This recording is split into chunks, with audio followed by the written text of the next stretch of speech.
time, dedication, and skill are the 3 things you need to be good at CSGO. So, as your mentor, I've taken the time to go ahead and design a guide so that you are able to play the CSGO thing quite correctly. Okay, don't worry about that. That was just to get past the guide checker.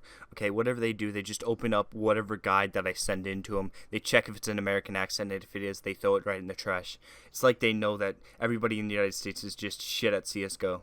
So as your mentor, I thought I'd make it a little bit easier on both of us. I've gone ahead and designed a timetable for us, so I mean, it'll make it a little bit easier for both of us when we're trying to figure out what the hell we're doing. I don't remember really where I got it from. It was from a portfolio from somewhere else that I got from another country. I think China. I'm not sure. Don't worry, it's completely safe. Trust me, they do it in other countries, and whatever over there works, I think. I didn't really do much research, but trust me, this timetable is going to work perfectly. It gives you maximum hours of practice. So since we're on the topic of practicing, let's go ahead and talk about what you're going to need to practice in this whole CSGO pro scene. We're going to take it one step at a time. Don't worry. We'll not leave you in the dust. We will completely understand any help you need. You can talk to our tech support, whatever. I'm just going to go ahead and sit you down with this quick guide, and trust me, you're going to be pro by the end of the day. So to start off with, the most important thing to learn right off the bat is crosshair placement. This is going to probably take the longest time to practice and everything because, you got to get it to a level that it's just subconscious. So the goal of crosshair placement is to make getting headshots a lot easier. And that is one of the most important things of CSGO because most of the time headshots are a one-shot kill. So from the pro players that I've taught, and trained, and they have informed me that aiming at the feet is the best place to aim. It compensates for any and all recoil and gets you a headshot 100% of the time. So I guess I could see where some of you guys could have trouble with this whole crosshair placement thing and getting headshots. So I guess I could do this quick segment on spray control if some of you guys are having a little bit of trouble on that. So what I've learned from CSGO, and something that I've followed by heart from all the years that I've been teaching, is that basically every gun in CSGO follows the same spray pattern. It's just a giant T. So every time you see an enemy and you feel like spraying, just remember all those years from being in middle school and basically draw a giant dick on your enemy. So now that you understand gunplay and understand how it holds a very important role, we have to move on to something that holds even more of an important role. Something that gives any CSGO pro player an amazing utility in the game. And that happens to be grenades. However, there's not that much to talk about grenades in the whole quick aspect of it, so don't worry, I'll make sure to do a 100-part series on a guide on how to throw grenades on every single map. And don't worry, each map will have its own 8-part series to talk about every grenade. So I guess I could give you a quick rundown on what each grenade does in the game.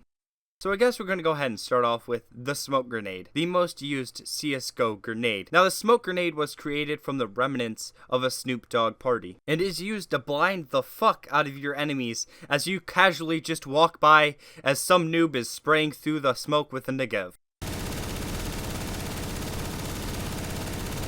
So I guess now we're going to move on to the second most used grenade in CSGO, the flashbang. Now the flashbang was made in the 7th circle of hell and is used to blind the fuck out of your enemies too. Now the difference, you may ask, between the smoke grenade and the flashbang is, the flashbang causes anybody affected by it to have a seizure or want to kill themselves. Now to move on to one of the 2 only damaging grenades in the whole grenade slot, the grenade. Now the grenade was created by Kobe himself and is used to embrace the power of Kobe as it is thrown across the map to get 6 kills. So now onto the second damaging grenade out of all of them, the incendiary. The fucking Molotov, okay? The Molotov. Now the Molotov grenade was created somewhere in Germany. I don't know, it's somewhere, 3rd world country somewhere over there, and honestly I really don't know what it was used for, but it was created by Hitler, so you let your imagination shine. I have no fucking clue. Now onto the last and probably the best grenade, the decoy grenade. Now the decoy grenade was created by a satanic cult that wanted to use it to torture anybody that logged into CSGO. Now the decoy grenade is to be about 6 times at the beginning of the round by every person in your team and to be thrown in the spawn. Now this works with a lot of guns, but honestly works the best with the auto, the Negev, and the auto shotty. This causes fear in every enemy and will probably cause them to rage quit the game. So now that you've learned about gunplay and grenades, you're going to have to learn how to play with a team. So now I'm going to go ahead and define some of the CSGO terms that are used and were created to help teams communicate. So let's go ahead and start off with the most used CSGO callout, rush. Rush in its most basic terminology means follow the bomb carrier onto the bomb site as you all get mowed down by someone that actually knows how to play the game. But just a tip from me, and one that you're only going to get from me, is make sure you have a flash ready to throw it in right before your teammate enters that corridor so they get flashed and won't know what the fuck hit them. It'll put them out of their misery without that much pain. Now, let's talk about terminology that is very closely resembling to rush. Slow push. Now this is a lot like rush, except for you guys want to walk when you enter the corridor and you don't want to let the enemies know where you are. Something that is very similar to rush is you're both entering the bomb site following the bomb carrier getting mowed down by someone that knows how to play. But this time, you want to wait until they're actually on the bomb site to flash so that your whole team gets flashed this time. That's probably one of the most important parts about a slow push. Now let's talk about the most important terminology that you can learn in CSGO, something that you need to learn as soon as you get into it. Eco. Eco is probably the best terminology to use when your team needs to save. So basically, eco means that you guys need to save money so that you can buy next round. But another tip just straight from me, trust me, this one is probably the best thing. Make sure that you always buy either a small SMG or a deagle and a smoke grenade. This is the most important part about an eco. So this will make sure that the enemy team has no idea what happens when you come around the corner, either guandiing or spraying down the whole enemy team, as they think that you just have a Glock or a USP. This will win you about 1 in 50 rounds, but hey, those are pretty good odds. Now last but certainly not least, we're going to talk about something that is also very hard. It's called defusing. Now defusing is used when the enemy team is defusing the bomb that you planted. So basically, in its lowest terminology, it means turn on your aimbot now. So I guess now that we're done talking about teamwork, I guess it's best if we start working on your shit-talking ability. Now this is best used when your team is nagging you about having a 0 in 10 kill streak and they're telling you to stop buying an AWP every round. So when you're shit-talking, none of that 10-year-old shit from Call of Duty is gonna work here. You have to step your game up. There's a higher level of intelligence in CSGO. Now there's two ways you can take your shit-talking in CSGO to the next level. You can either personally attack the person in question, or you can just have the world's best comebacks. So to start off by personally attacking the individual, you want to make sure that you come up with the best insults you have ever heard. Like some amazing ones I've heard from CSGO lately, Hub Scrub or Guan Dumbass. So now on to the a lot easier one to pull off, the amazing comebacks. So my favorite ones that I've heard recently are, why you so angry, bro? Huh? Why you so tilted, bro? Or probably the best one, how old are you? I bet you're only 10. Huh, you fucking 10-year-old. So now that you've learned basically everything about the game, you're ready to learn one more thing, something that you need to understand now. All those tips, no matter how good you get, you will still be trash. So you have to buy the best gear on the market. www.gofuckyourself.com/thanks mom's credit card.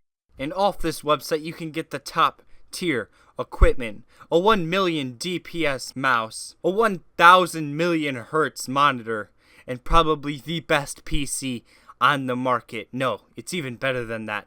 It's a laptop that comes with a fucking trackpad. That is next level. Now, I understand some of you won't be able to get that top tier equipment, and some of you might even have that equipment, but you're still shit at CSGO. So I have a game that is very similar to CSGO and really uses all the things that come with CSGO, and probably the easiest thing to make money off of too. So you can win millions from jackpots of winning a competitive game in CSGO, but something that's even better than that, getting your money off of fucking children. So, if you don't want to play CSGO, you can do something that's even better. You can play the game of CSGO skin gambling. What am I talking about? The best game on the fucking market, or the only game where you can make money off of even being shit at CSGO. All you have to do is use your mom's credit card to buy you a few skins and then start gambling that shit off on YouTube. And you're gonna make that amazing fucking money. Now this is a CSGO video, a CSGO guide video. So I guess I'm gonna have to talk about something that has scared me against CSGO forever. Something that has taken my competitive career and thrown it in the garbage. Something that has completely wrecked me, and probably the only reason that I'm not a competitive player right now, because from this guide already you can tell I'm clearly an expert. Something that has scarred me since I was a child. Guys, there's been an infestation of CSGO, something that's very dangerous that you have to watch out for. This plague is called Russians. Now if you run into this plague, you gotta be very careful, because you will hear countless Sika blats, and they will charge into battle like nothing you have ever seen before. This is why the flashes are useful, and this is why spray control is useful too. You have to take them out before they can cause any harm to anybody else. This is a PDA to warn you against the Russians. So thank you for watching, and please stand hard against the Russians. So guys, that was today's video. I hope you did somehow enjoy. Like seriously though, I don't know what's going on. I hope this video was good. I put a lot of time into this one. I know it might seem like a miracle, me putting time and effort into a video, but you know, hey, this is a change for me, right? I mean, editing wasn't complete shit, hopefully, and my shitty jokes weren't complete shit too, maybe. Who? And if you're actually to this point, I want to thank you personally for being such an amazing person, and hopefully if you're actually at this point, you understood some of the shitty memes in there, mainly the Kobe one. I'm proud of that one. Thank you so much. So thank you so much for watching, guys, and you know what, fuck it, like the video if you somehow did enjoy, subscribe to the channel because #stand against the Russians. Thank you so much for watching, and have a good night.